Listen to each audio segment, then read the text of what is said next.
Hello and welcome to Creating Stuff. My name is Jim. Today in the shop, this is another episode of what I call show and tell, and is actually going to end up being a tool review. Is because I stumbled across a new tool, well, new to me tool. They've probably been out for a while, but I saw someone else using one, and I was like, I got to try that. So anyways, so I bought it, and I'm going to show you the good, the bad, the ugly about it.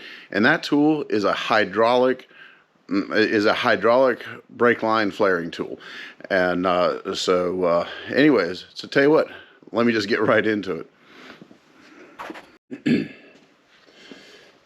All right, and also in this video, I'm actually going to do a complete comparison, because this is my old brake line flaring tool, and all it does is flare brake lines or do inverted flares. That's all this does. I think these are about like 30 bucks. I've been using tools like this for a very long time. This is how I've always done it. And also later on in this video, I'm actually going to flare a 3/8 steel line, which is and I'm going to flare it with this tool and the new one just to show you the difference. So, but I'm not here to show you an old tool. Let me show you a new one.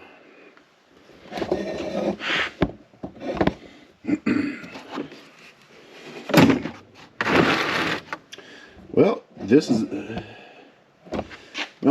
it. Unfortunately, I'm going to call this one Chinesium because I got it off of Amazon. It was kind of expensive, but all reality, I'm actually very happy with it. I'm sure there's probably American made that are probably 10 times the price of this, probably better quality. Unfortunately, I'm stuck kind of having to stick with affordable tools, but you know what? An affordable tool that gets work done is more work than you wishing you had an expensive tool. So it is what it is. And the nice thing about this is, and well, first and foremost, as you can tell, this actually comes with a very, very nice carrying case. And this tool does more than just flaring brake lines or inverted flares, is because these dies up here are for inverted flares. These are push connect fittings. We have GM fuel line, GM transmission cooler line, and the metric bubble flare. So this does way more than just flaring brake lines.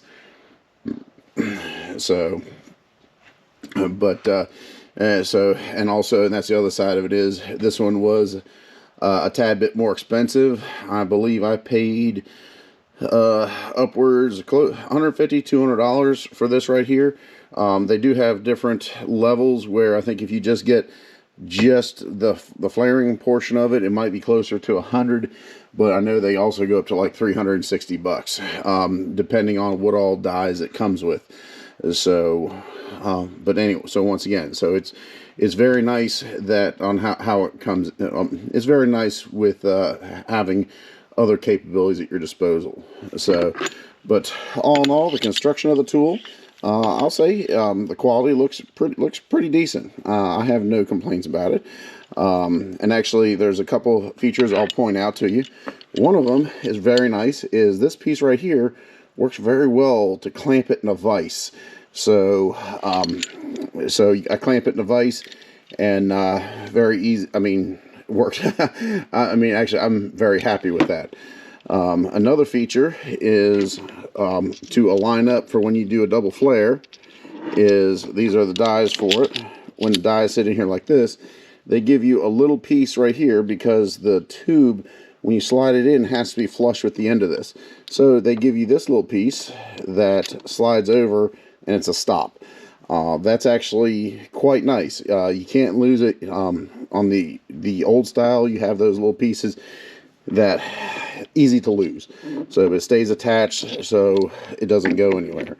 And then the forming tools. And then another nice little feature they gave to it is this little window right here, is because you actually have to change, because you have to change forming tools because this is the correct angle for the flare. But that hole is nice because guess what? I can very easily push it out from the bottom. This can be clamped into a vise, and when you go to change it, you just adjust this back, and you can push it out from underneath very conveniently. I think that's a very, very nice touch, because you actually have to change the forming tools kind of on a regular basis. One thing you can't get away from is when you clamp the dies down. The old one, I've always had trouble getting them tight enough, and you have to wrench and wrench and wrench. Unfortunately, there's no improvement on this one. You still got to wrench real tight, and then you think you get it tight, and you go to press it, and the tube moves, and that's no good. So that's once again, so that's one thing that hasn't changed. And then of course the big one is, for the sheer fact that it's hydraulic, that's a lot less effort on your hand, because especially with the tube that I'm going to do the demonstration with is 3/8 steel. This is pretty tight. So when I do it with the old one, I'm going to probably end up struggling a little bit. And actually, one of the nice things with the hydraulic hand pump is you don't have to, there's no struggling. You have enough mechanical advantage with that. And then another thing, which I should have realized right away, because I've used these extensively for a long time. And although the test I'm doing, I'm going to be clamping these in the vise, the reality of it is, how many I've flared lines having to repair brake lines on a vehicle, lines that were so long you're not taking them out and replacing the whole thing.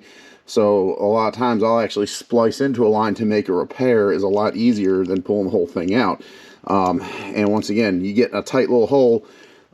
This thing's pretty wide, so it takes up a lot of space, and that's generally a contributing factor of where you splice the line at, whether this will fit, where the new tool is a fraction of that, as you can very well see. So I will venture to say that that when I splice a line that is on a vehicle, I have a lot more room, and then plus a lot more room to work, and then I don't have to struggle and wrench trying to flare it. So I've been very, very happy with this so far, and getting ready to use it a little bit more on my Inferno truck build when I go to make the brake lines for it. So that's probably a big reason why I went ahead and just shot the wad and bought this. So tell you what, now I'm going to jump into the comparison, and I'm going to go old school and basically going to flare this line, do a double flare, and going to start off doing old school, show you what that looks like, and then I'm going to show you the new school, the new tool, on how well it works. Let's get into it. Alright, I've got my old flaring tool chucked up in the vise. And if you've never done this before, this will be a quick lesson on how to do it. Once again, I'm going to be doing a double flare, and in order to do that, let's say, because I've got the tubing in the appropriate size of the tool, and but unfortunately, well, not unfortunately, but to do a double flare, you have to start off with this. You have to give the initial shape to it with this, and then you'll finish it out with this. This is actually going to be used both times, but if you don't use this and you start it with flush, that's called a single flare, and it probably won't fit into the fitting for a brake line. So there's some applications you do a single flare, but unfortunately most automotive brake lines are a double flare. So basically, to start this, basically you align the tube up to the flat spot on this forming tool, and once that's there, I'm going to go ahead and crank this down, and I'm going to have to get a cheater on it because these things got to be pretty tight, because if this tube moves, it doesn't work very well. So, as you can see, my tool's already wobbling around in the vise. Make sure it is nice and tight. One more for good measure. Alright. Tighten it down a little bit. Then you take your forming tool, you stick it in. And then there's a little indentation in it where this tool goes into. And alright. And whenever I crank it down, and even when I use the new tool, I always have one hand on this tube, because if this tube slides out, this isn't going to work. So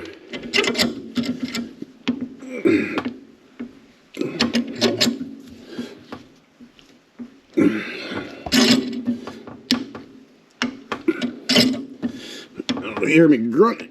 This is a little tight. You can call me a wimp boy if you want. I've been called worse. Alright. So that's tight. So now I'm going to take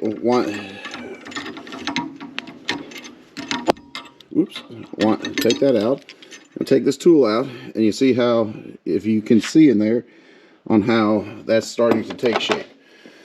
So now put this tool in by itself.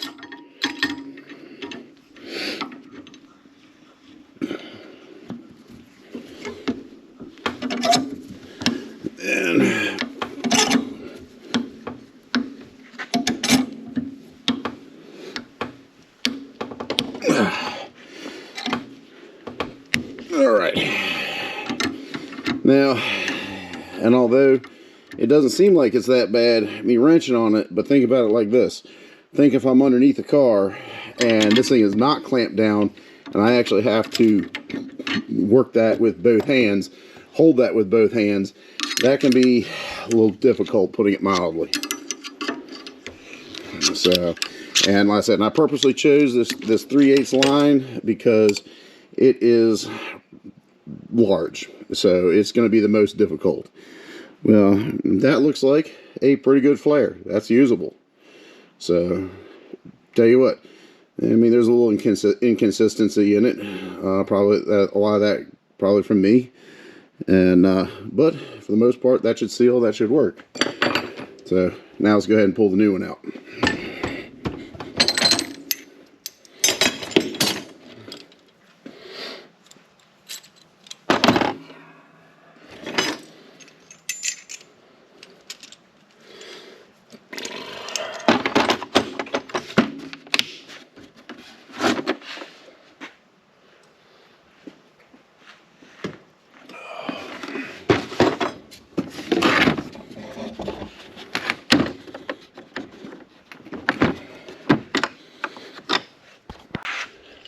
Alright, and as I showed you earlier, that little piece works really, really well to clamp this into the vise.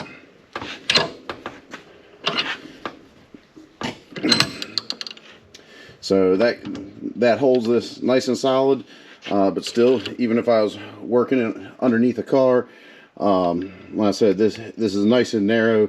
Might be a little easier to operate than the old school version. So now, once again, we are going to do our the dies for a 3/8 steel line. Drop the dies inside. Like I said, I'm just closing that up a little bit just to keep them together. Take that little piece right there. So I slide it in until this tube hits that piece right there, and then tighten it down, which needs a little help.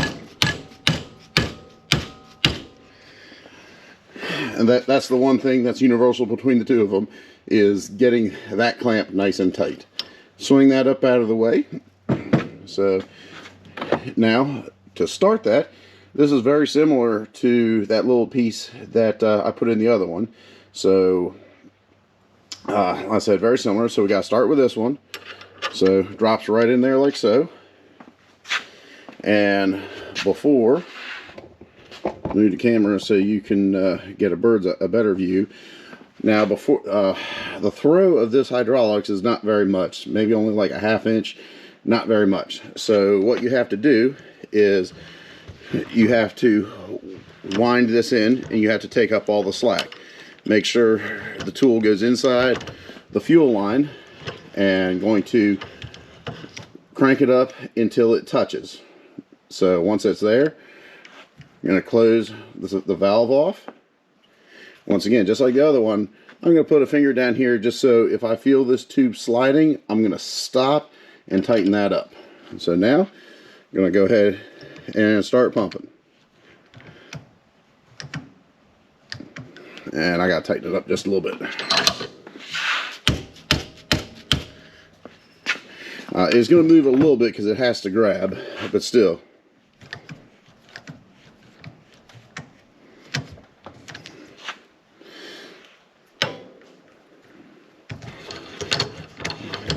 Alright, now, unfortunately, I don't know if I screwed mine up, but the hydraulics don't retract very well, so you got to run it in to get the piston to retract. And actually, my tube's 100% completely slid. That didn't even do what it was supposed to do. So, well, live and unedited. So we're gonna do. I'm gonna do this again. Yeah, did a little bit. Well, I'm gonna repeat the process again.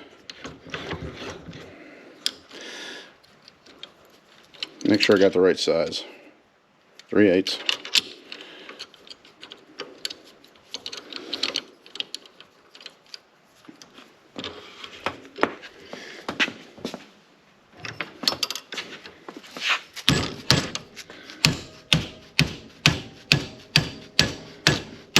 People might be cringing because I'm hitting on this with a hammer, but it's my tool, so I'll do what I want.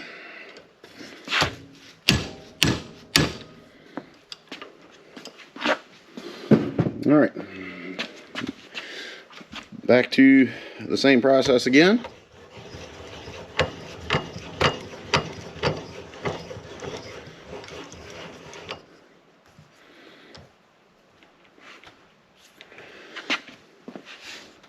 All right. Yeah.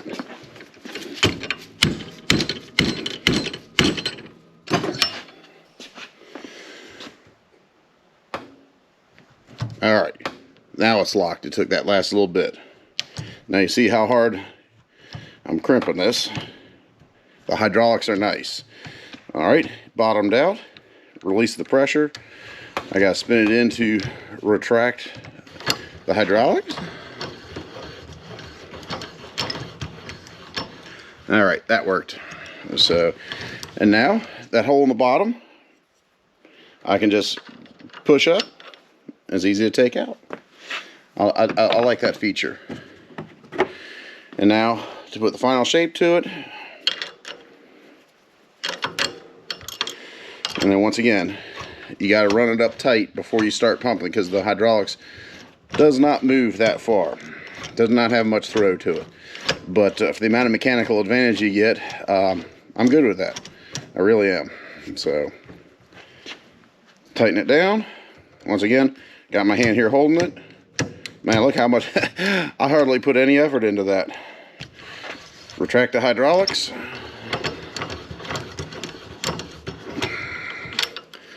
Voila, tool comes out. Now, unfortunately,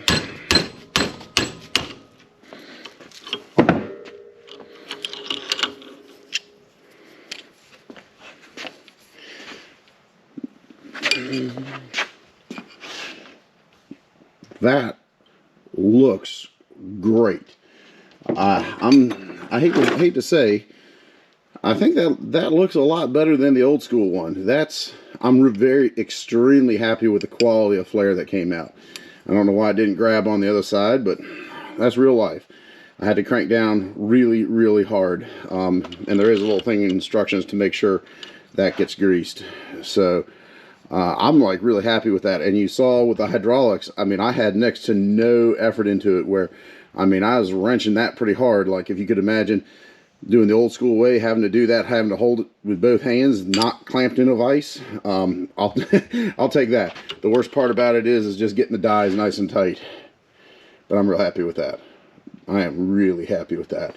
And like I said, this is big, this is hard to do. And but on like larger, like guys that work in hydraulic shops, they have very expensive flaring tools when they're doing like an inch or inch and a half steel hydraulic line. And actually the neat thing on theirs is they're so big, because they'll actually have something similar to this, but it'll actually be offset. So rather than this trying to do it all at one time, it'll actually roll around, and it'll actually go in as it rotates around it, so you're not forming the whole thing. But that has nothing to do with this tool. But unfortunately, that's just the amount of experience and the amount everything I've been around. I've seen a lot. So anyways, pretty happy with this tool. Well, this is a short, sweet, and simple video. Show and tell tool review on a hydraulic tubing flaring tool. I'm very happy with this. Like I said, it has a lot of capabilities. It doesn't take a lot of effort to use it. The hydraulics give you a lot of mechanical advantage when you're flaring the tubing, especially a large tubing. So I'm very happy with that. It does very good quality. It makes all kinds of lines way more than just double flared brake lines. It'll do the metric bubble flare along with a lot of others. So I'm real happy with it. I'm very happy with it. I'm glad the quality of the tool is good. The quality of the flaring it makes is high quality. I'm very happy with it. The only downside is it is expensive. But unfortunately, when it comes to tools, I mean, that does play a factor. But the truth of it is, it's hard for me to keep from buying a tool just because it's expensive. Because I have a 9/16 snap-on wrench. I bought it with a set back in 1996. And I still have it today. The amount of nuts and the amount of bolts that I have turned with that thing, and the amount of money I've made with that, is far more than what I paid for it. So unfortunately, tools are expensive, but they're kind of essential. They're essential. So once again, but in the end, the hydraulic flaring tool, this is a no-name brand. It is Chinesium. It's what it is. But so far, I'm very happy with it, and I would recommend it to somebody else. But ultimately, that is your decision. So tell you what, if you like the video, if you like this kind of video, please let me know. I'll try to do some more because I love finding new tools. But then also, if you do like the content I put out, please, if you're not subscribed, please subscribe. And so I do a lot of different stuff on my channel. Once again, I just trying to instill creativity and inspire people is really the thing I'd like to do. But with all that being said, I'm going to wrap this video up. So until next time, be creative.